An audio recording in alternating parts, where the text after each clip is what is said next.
Hello guys, Morise. Tadzoka zvakare. I hope you're doing well. Regai tipinde munyaya dzedu. Nyaya yekutanga kuputswa ndaitirwa vana sacrifice. Makasimba here tete, ini ndauyawo neconfession yangu yekuputsa vana vangu vaitwa sacrifice nerimwe bhozida tete. Ndaifunga ndadiwa, ndaonekwa nevane mari dzavo, mashaki, asi Mwari wangu akandirwira. Kutaura kuno tete, ningadai ndiri twice divorced and childless. Kwete childless yekushaya mbereko asi childless yekuurayirwa vana nemurombi. Tete, ndakasiyana nababa vevana vangu nekuda kweinfluence yavamwene kumwanakomana wavo. Handinzwisisi kuti attachment yaiva namai kumwanakomana yaiva yokuti baba vemwana vaingova voga mukomana here o vaive vakatomugadzira kuti ateerere zvavanotaura ivo vega. Tete, ndaiita senge ndiri pabarika navamwene vangu. Ndichisvika mumusha umu, ndaitovada samai vangu kubva pakuziva kuti vanoda zvipfeko zvemukati, kana chanda chosvika vanoda zvekufuka kuti vasapindwa nechando. Asi ndakazodiscover kuti havafadziki runyeyo nenhongwa zvopaiwa pamusha pazvo.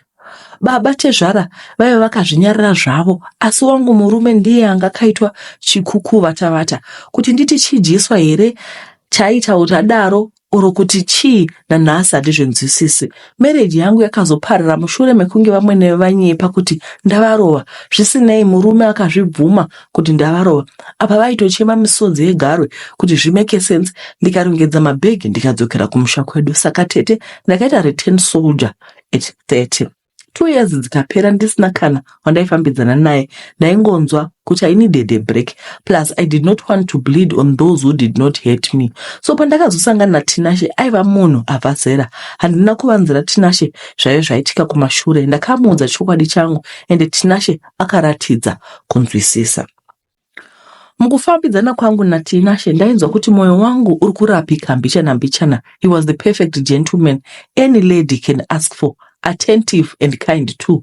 Tinashe aiva munhu ari transparent zvekuti aiti kana aenda on a business trip ndikatanga kumudhauta aibva afona nevideo call just to assure me kuti zvese zviri right. Bit by bit tete ndakatanga kunyura murudo kupfipfinyika sechana chidiki. Saka Tinashe akanditi for the humiliation I'd faced in my first marriage, he wanted to make sure he honors me again. Tete, return soldier vaya vakakumbirwa zvakanakisa zvakaita noise kumaraini. Vana vangu Tinashe aivada zvakanaka chose zvandanga ndisina chisvoro. Vakatobviswa kuzvikoro zvisina basa vachiendeswa matop schools. Tinashe aiziva kuti vana vangu are my weakness, so I make sure kuti handistresswe neanything chinodiwa nevana. Tete ichitanga kusvika pamba paTinashe hapana pawaiona mavhu from the gate kunosvika mumba. Tete, pamba paTinashe panga pakashongedzwa, asi ndakashamiswa kuti yaiva mari here yakawandisa yokuti anoisa matiles panze payard instead yekuita skating o kuisa mapavers chero lawn zvawo. Ndokuva extra kwacho here. Tinashe aigara double story ari 1 tete, aigara zimba rose ari 1. Pano neapo paipota pachiuya mapart-time helper anouya kuzomaintaina yard pamwe nekuita laundry and cleaning. Akabvunza Tinashe kuti nezvese zvaanga achiva sei anga asina mudzimai, even chero mwana zvake. Akanditi it's because anga asati awana the right person, saka ina was the right person for him. Ko ndaigozivei kuti rudo urwu aida kundirivadza, target yake chaiyo vanga vari vana vangu. Tete, handina kuziva kuti inini I was just a cover up. Zverudo chaizvo Tinashe was not so into me. Zvakazobuda pachena nekufamba kwenguva. Chaida kwandiri vana vangu kuti aite easy sacrifice. Ko tete, Tinashe aive rino zihangi, zihambura makakara kama mukaka rikaguta. Comparing Tinashe to my ex-husband, aiva baba vevana vangu vaiva kamukono ketsamba rafuta tete. Vana vangu vaigara nevabereki vangu initially. Tinashe akanditi panga pasina kana need kuti ndivaremedze vabereki vangu vaive vakura nekuti vachengete vana. Vana ngavauye tigare navo. Wow, tete maitiro aTinashe ndiyo anonzi kukweva sanzo rine mashizha aro. Dai ex vamwene vangu vaizozvinza zvokwadi vaizvimba bhibo. Plus ndinofunga chimwe chakaita ndisaona kuti ndakarongera tsoro ndechekuti I wanted to prove to the world that ndazowanawo wangu. Mukuzama mukuprova kuvanhu ndipo pandakafeila kuona ma-warning signs, ma-red flags. Ndibatisisei, handisi kuti varume vanoda vakadzi vane vana vavo havako, variko vakatowanda zvakare. Ndakambofunga kuti Tinashe aida kuabusa vana oro kuvamolesta, so I secretly put camera mabedroom evana mavo zvechokwadi hapana chandakaona changa chiri out of character. Mamwe matrips taitoenda tose nevana. Asi tete ndakazotanga kuona kuti vana vakangotanga kuita zvisinganzwisisisi. Mukuru wacho Tino akangotanga kuita senge ari kuona zvinhu, otanga kuchema zvekuvhunduka, zvekuoma achinongedza zvinhu zvandaisaona. Tina mudiki aingomuka otanga kufamba mausiku achienda kudho achiita senge ari kubuda. Tinashe akamhanya kutaura kuti havasati vajaira ma-new surroundings avo, ndosaka vaita ma-actions avari kuita. Tinaye kwanzi inonzi sleepwalking and it's very common muvana. Ndizvo zvekuva common. Asi sei nemhaka yebehavior iyi yakangoita sekunyuka kunge uwa. Sekuru nagogo vaigara nevana ava havana kumbobvira vazviona, even iniwo kwaitwa kutanga kuzviona zvinhu izvi. Zvaiitika manheru chete. Aitika nasvika manheru waitanga kuita stress kuti zvinhu zviya zvatanga. Ndakaita bring up nyaya yemwana kuti dai taitawo mwana wedu kuna Tinashe. Hii murume akadya rutanda kuvava zvandisandamboona. Hanzi mwana wekudii ivavo vatinavo vakakwana. Ndakashamiswa kuti ndiani asingadi kuti aitewo mwana weropa rake bho here. Umwe musi ndichifamba zvangu mastreet pakangoyawo benzi raifamba mustreet rakapfeka marengenya rikanditi uchadyirwa vana nekuda kunzi wakaroora. Handina kumbozvisa musoro, ndakangoti handiti kurwara ndokurasika njere kwacho zvo. Ndakadzokera zvangu kumba. Tinashe anga aenda kugolf neshamwari dzake. Ndakasvika ndikapfugama tete, ndikadurura mwoyo wangu kuna Mwari ndichikumbira kondiso. Tete ndakabva ndatora garlic nemunyu wematombo, takangokura chinzi inobvisa mweya yetsvina. Kuzvanga zvakaipa kuti ndimbozamawo, ndakatora garlic iya ndikagezesa vana vangu nayo. Combination yemunamato plus kudzinga mweya yetsvina yakashanda tete, sekuti usiku ndakadzipfodera hope pasina kana mwana avhunduka. Ndakaita izvi kwevhiki rose Tinashe achingori kugolf tete. Paakadzoka zvekuva lovey dovey zviya zvakapera, murume akadzoka ari mumudi yandisati ndamboona kubva tichitanga kufambidzana. Kweiyo rafu zvayo hatichatauri. Ndakatoshuya kuti behavior iyi yabhepi. Makuseni ndakatovata Tinashe achigeza, pakaitika pop-up message pascreen kuti wakazodii nevana vemukadzi wako. Naturally, munhu waona message yakadai tete uda kuita investigate kuti inyaya yei. Ndakavhura message iyi ndikaona yaibva mugroup rakanzi Pro Golfers Association. Tete mugroup hapana zvegolf zvaitaurwa, rather vaironga zvekuromba nevana vadiki, including vangu paitodiwa immediate sacrifice. Yaitwa partnership yekuuraya vana, ende varume ava varoora masingle mothers ane vana vavo, sokuti ivo pachavo one of mhiko dzavo ndedzekuti vaisafa vasiya mbeu panyika. Pandakaverenga conversation iyi, a lot of things made sense kwandiri. Ndosaka aisada zvekuti tite mwana wedu, ndosaka aida vana vangu zviri extra, kuita kuti akazoita sacrifice ndaisazomufungira anything. Pada zvimwe ndaizoendeswa kuholiday kuDubai okuda kutengerwa mota achida kundivharavhara. Tete ndakaona kuti apa ndainge ndava mumukano wamapere, ndikada kuita zvedzungu ndaizojiwa ini nevana vangu. Ndakazoona kuti mudu yakangodzoka nadzo kugolf kwenhema inyaya yekuti ainge opuwa pressure yekuti aite deliver promise yake kugang revaurayi. Zvekuti kunamata aisada zvakare achiti Bible is an invasion of white people. Ndakazoona kuti no man, mukuru uyu ari kuvhiringwa nemaprayers too bad, sokuti even vana vangu nanga ndava kuva encourage kuti vagare vari pamunamato. Tinashe akazongobuda achiti ari kuenda kuZambia for a business meeting. Ndakangotutana nemabhegi angu ndikatora vana vangu ndikadzokera kufactory settings. Kumaraini vanhu vakada kumbotaurisa kuti twice divorce zvemba zvandikona plus ndine munyama njani, asi handina kuda kumbozviteerera. Vana vangu ndakatoita catch them young zvekuti Tinaye ava kutotaura zvekuenda kutheological school kunoita mufundisi. Zviri kutaurika nevanhu handizvitsvaki. I live for my kids, and ndakazviudza kuti no more marriage, ndichashandira vana vangu. Zvana Tinashe neimba yake ine matiles kubva kugedhe ngazvigare. I am at peace with myself tete. Ngatitore nguva ino kuti tiomberere amai maoko kazhinji kachona kana vanhu vapinda mupfu chero vakaona mared flags chero vakaona zvii vanongozvibrasha off vachiitira dumbu. Asi tinotenda amai ava aiwa vakachuza vana vavo zvinhu zvinofadza chaizvo. Alright, regai tipinde munyaya inotevera. Haidi nyaya yangu idiki asi inonditambidza kuzaronda pamwoyo chaiko. Ndiri mumarriage ine 13 years, vana 3. Dambudziko rangu murume wangu haageze ende hatodi. Anogona kuita 3 weeks kana 1 month asina kugeza. Apa paanoenda kutoilet ukasamupa tishu anongoenda zvakadaro. Ndatambura vedu vemumba munosvika pakunwa. But meno hanzwewo hwema huri paari mukanwa munonhuwa mazino kuita yellow. Sipo chaiyo netauro rake ndozvisa mubathroom kuti asati ndazvishaya. But kupedza nguva toothbrush ndakatoida chigaba chacho padoo. But ukasamupa hazvifungi. Ndinomboenza kutaura naye but sometimes anoguma ava kundiitira rafu. Mvura chaiyo unoisa inopisa but anoramba. Mublanketi chaimo munoita hwema hunorutsisa but haudzike. Chaanogona kuchinja chete. Ukamona achifamba apa hamufungiri anenge ari smart. Ndipo pamusha but ndiri munhu ari smart, ndoedza nepose kuisa zvinhu in order but hana basa nazvo. Handichagoni kurara ndakatarisa kwaari nemweya unobuda paari. Handichazivi zvazvoreva izvi. Ini ndarwadzwa veduwe. Now ndakamuti kana usingade kugeza usandibate, tatova nevhiki tichingorara. Ndinganzi ndatadzawo here? Ndipewo mazano kuti ndodii pamwe ndingabatsirika but zviriko here zvakadai. Madzimai anosangana nezvinorema kana mazino achaita yellow veduwe ndogara nditi zvinoshambisa, zvinogumbezi rofukika here, gumbezi ukadai so mweyawo zvakaoma. Regai tidzokere zvakare munyaya dzedu dziya dzekureba. Iyi nyaya yemukoma vasingadi kugeza kwaitipewo mazano, munongosiyawo mazano amuri kufunga. Regai tidzokere munyaya dzedu dziya dzekureba.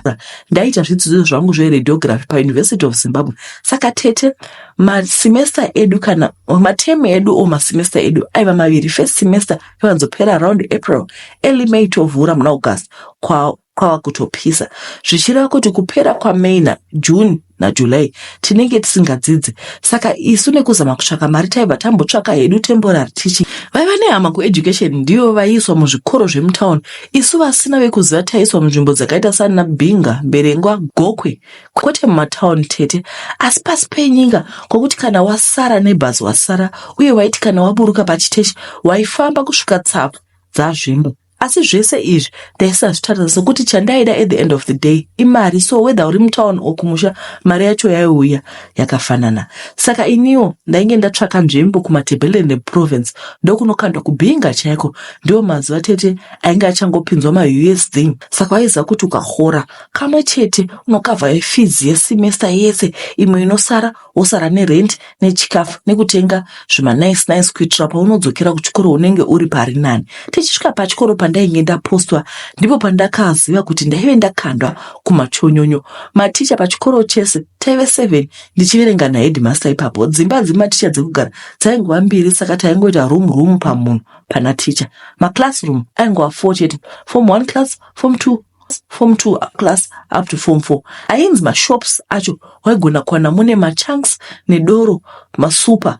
Kana wada zvechingo wotoita zvekutumira vanoenda ku the nearest growth point 21 kilometers away. Chikoro ichi chaive in the middle of nowhere kuita senge chakagadzikwa. Basa raiva nani zvaro asi social life panga pasina zvangu chose. Waitoti kana uda kufona waenda kugomo. Chinhu chandisina kumbonetsikana nacho imvura tete. Taenda pachibhorani about 2 kilometers away kubva pachikoro. Asi tete social life panga pasina. Ukada kuenda kwainzi kumashops panenge pane madhara ekumaraini ari kutozvimwira doro hawo. Nekubhoikana tete ndaiti zvangu ndikapedza basa nguva zhinji malessons anenge apera na1 ndaitofamba hangu ndichipinda mumamisha kuda kuvaraidza pfungwa. Mukufamba umu ndipo matakasangana naGamu. Gamu aive mwana wemurimisi. Pamusha pavo paive pakarimwa zvinomwisa mvura uye vaizikana kuti vanokohwa zvakanyanya.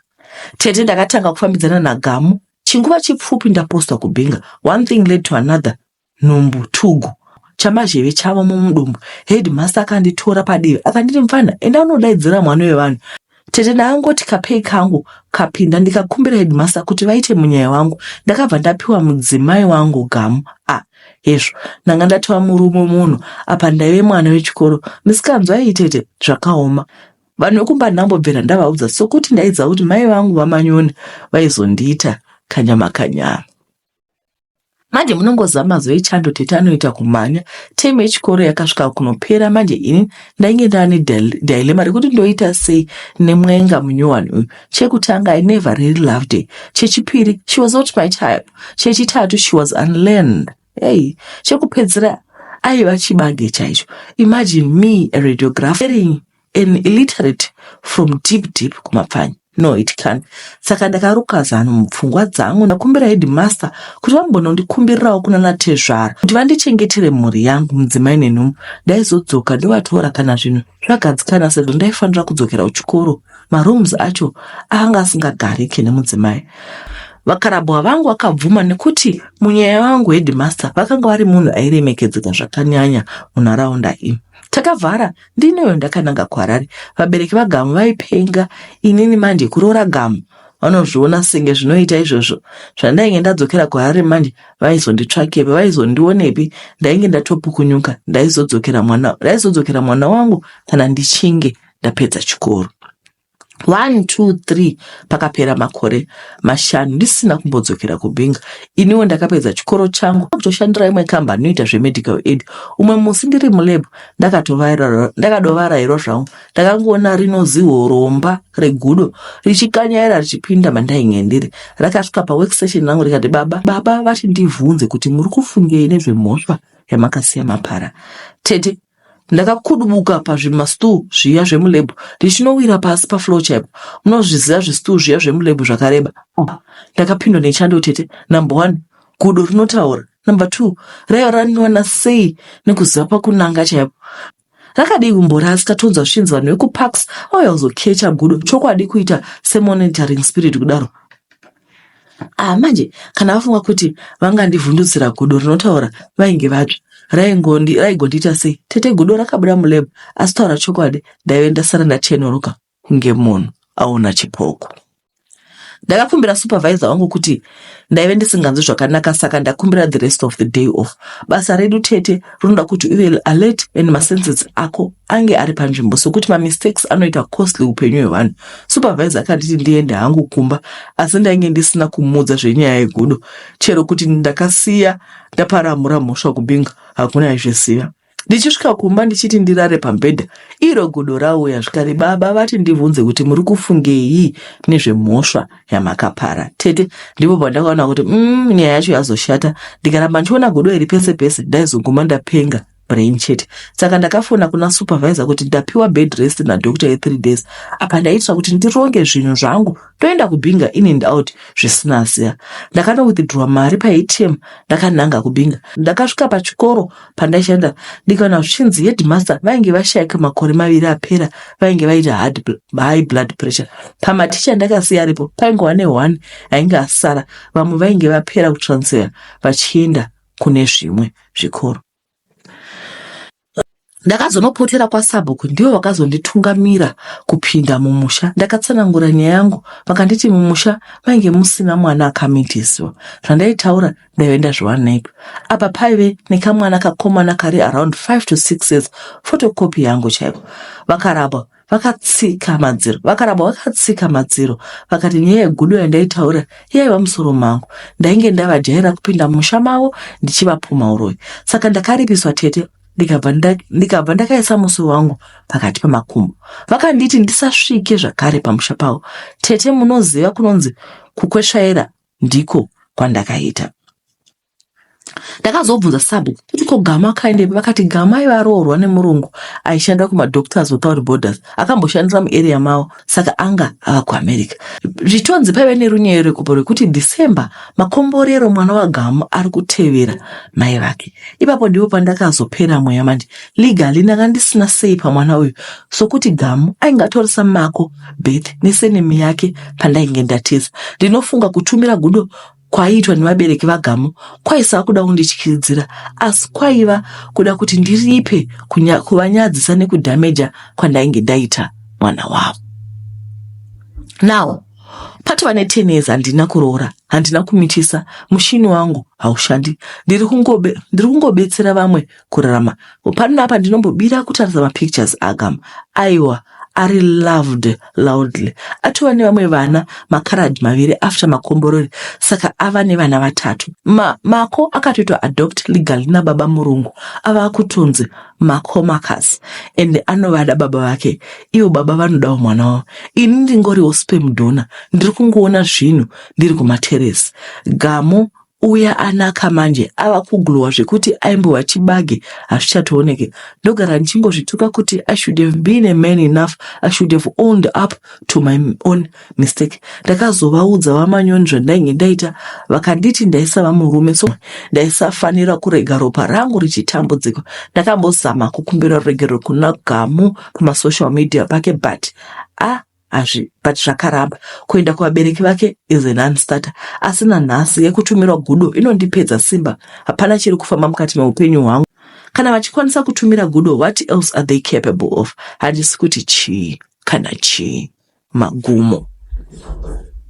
Vedweka, I think as a country we need to, I think this light is too much. As a country we need to unlearn other things that we learned.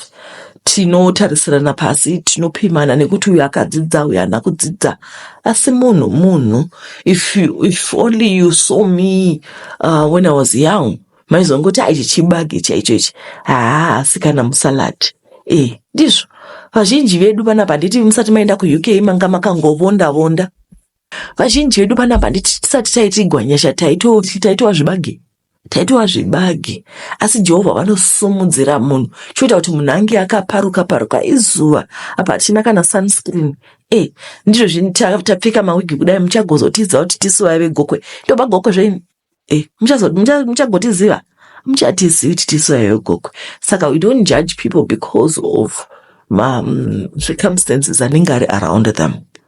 Zvekuti kwa inini ndakazodzidza, saka inini akambusin namusikana ari kubva kubinga, because I'm special. I know some guy akamitisa musikana kuchikoro like this, ndokubva vambozama kugara vose, ndobva iye azoti inini ndakadzidza, ndoda munhu akadzidza. Zvino vakadzi vakadzidza vanonetsa, vanochallenja, vanonetsa, vari independent. Vakadzi vakadzidza vamunoda. Mukadzi chaya wakanaka unobva kuna Jehovha. Mazviwa, kana Mwari angokupa kuti uyu ndiye, iwe kana uchiti haumudi, unenge uchimbovatireko naye munhu usingadi, umurwina, umusiyira mwana kuti mwana agopfeka manapukeni, mwana agotamba, umusiyira mwana usingamusiri kana manapukeni, apa vana vanodhura sei. Musazviita izvozvo. You reap what you sow. Regai tipinde munyaya inotevera. Maziso angu ndofunga ndichatoguma ndakupfeka magirasi. Maziso angu ndiri mudzimai anopinda chechi dzaana papa, ndaive kingdom driver, ndaisada kunzwa kuti papa vataura, asika ndakapinda chechi iyi nekuda kwedambudziko rainetsa mumba mangu remurume. Taisawirana zvachose, asi mari ndipo chete pandaigonera. Ndakazoenda kuna papa, vakati ita move on nekuti chawakagarira apa vana, asi murume hachina basa newe. Zvinhu zvakandiremera, asi kana mweya mutsvene wataura kumunhu waMwari, unosara usina option than kuita zvataurwa. Ndakasiya musha. Asi ndichibudawo shuwa murume haana kupedza vhiki, akabva atora marwei akakandwa pakitchen. Takaita half mari nemabusiness ataiva nawo, ndikaita hangu move on. Ndakatanga kuita basa raMwari zvekudaro, madhoo achivhurika, ndikaenda padyo nemunhu waMwari pamwe namama tete. Ndaiti ndaenda kuchina kunohodha, ndaiunza hembe dzapapa namama. Ndakasvika pakuita kingdom driver, vaya vanobvisa mari muchechi tete. Asi one day zvakaitika, baba namama havana kuuya kuservice, takanzi vafamba, ko taizive kuti chaputika. Ive vatora mushonga wechaunga, vakaita 2 weeks vasingauyi kuchechi. Asi vaionekwawo kuguest house, vazhinji vari mucloset vari kunamata. Ini ndakazoenda ndine zvinhu zvandainge ndatengera mama. Ndakasvika ndikaona papa namama vari panze vachirohwa nemhepo. Ndasvika ndakanzi ndiende muhall munoitirwa machechi service ichiitirwa kuguest house. Vakatanga kundibvunzawo zveupenyu, ko zvakazopera here, takanzwa kuchema kwezvigure. Ini zvigure zvotsvakei pachechi? ndakaona papa vasimuka vakatanga kutendera vachiti zvapinda sei zvigure izvi. Ndakati zvisapinda. Vachitenderera kudaro zvigure zvakapinda muchechi tete. Takarohwa ini napapa namama. Ndipo pandakanzwa uromba hwese hwapapa hwakapiwa nemukuru wezvigure, asi vainge vakuramba kubhadhara mari yavainzi vabvise kuzvigure pamwedzi. Tete nanhasi ndine mavanga ezvigure andakarohwa ndina papa, handina kudzokera kuchechi uko. Ndakaona sekuti ndaiwisira mari yangu mudziva, ndakasiya musha nekuda kwekutevera chechi yeurombo. Maronda tete ndiwo andakuchema nawo, haasi kupora, anondirwadza zvisingabviri. Ndibatsireiwo.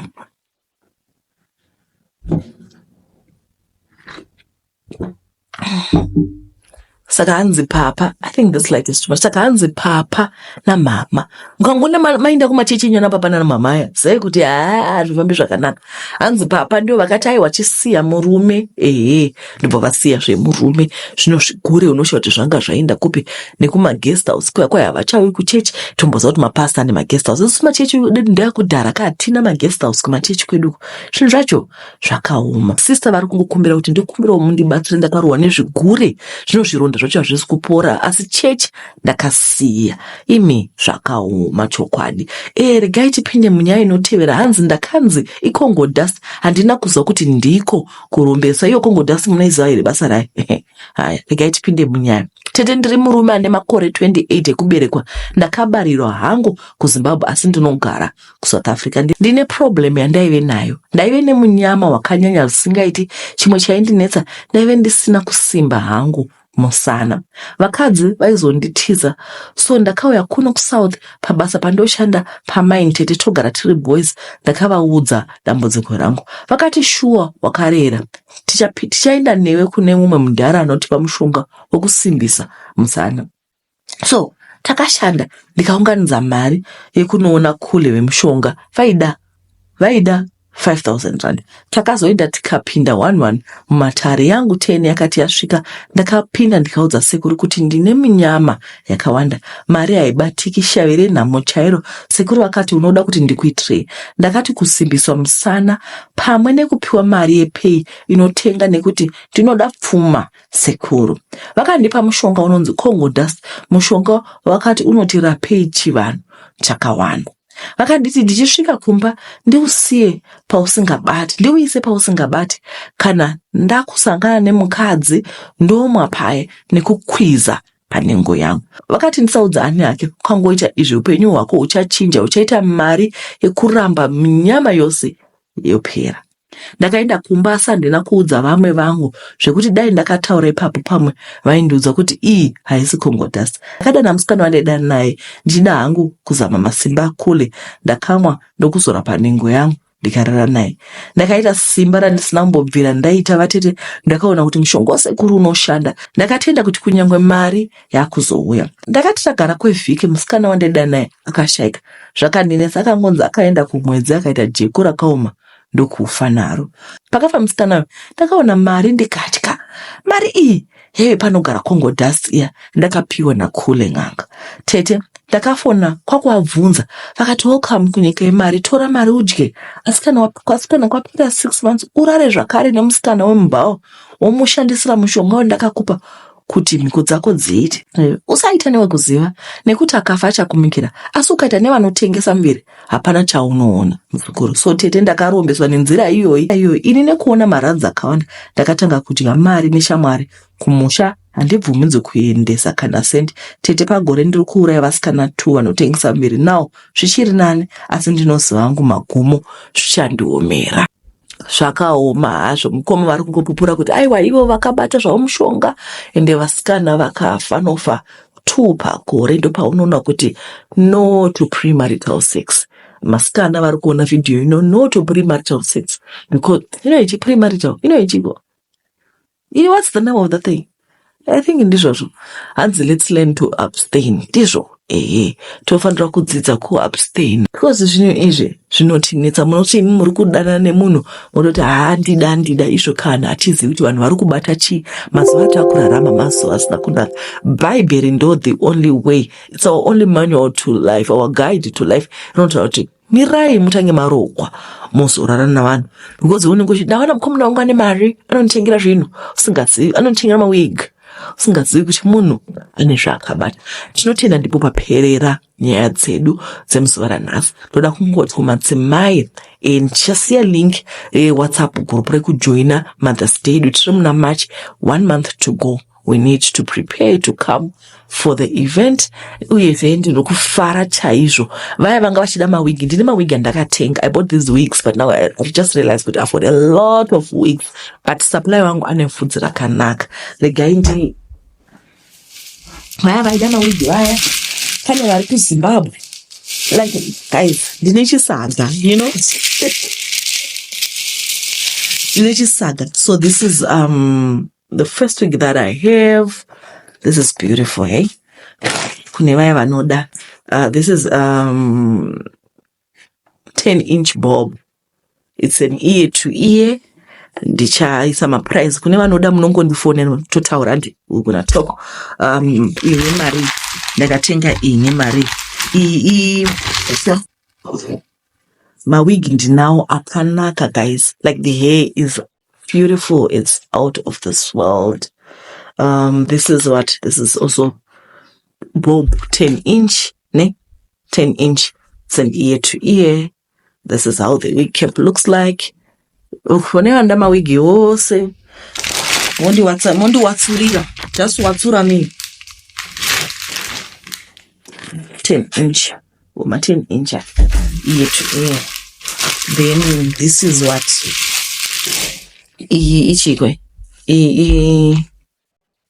16-inch. It's giving bob also. Like the Jana double drone chichi ear to ear. Like guys, your girl buys wigs, eh? This is nice. I really like it. I mean, if I don't figure that she do it, and did it figure that she do it, Minasona. But no, that masaka. If you could never see one, I'm going to my wig. That short now, so I'm going to one message, but I don't watch it. Ningo straighten. They wanted to be straightened. This is what they 10-inch. This is 12-inch. 12-inch. It's so beautiful. Cannot intend to pick. I mean, right again, right. For now, regarding Gumira panel, then in the post a separate video, ndakapeka week by week, so that you see how it looks like. And it under my week. So at the time, the about 4 weeks that I have. Do my week now at the moment. Which is right price. I'm going to katenga. We hair is beautiful, you know it. All right. Thank you guys for watching. Under my wig, terai ku inbox the 10.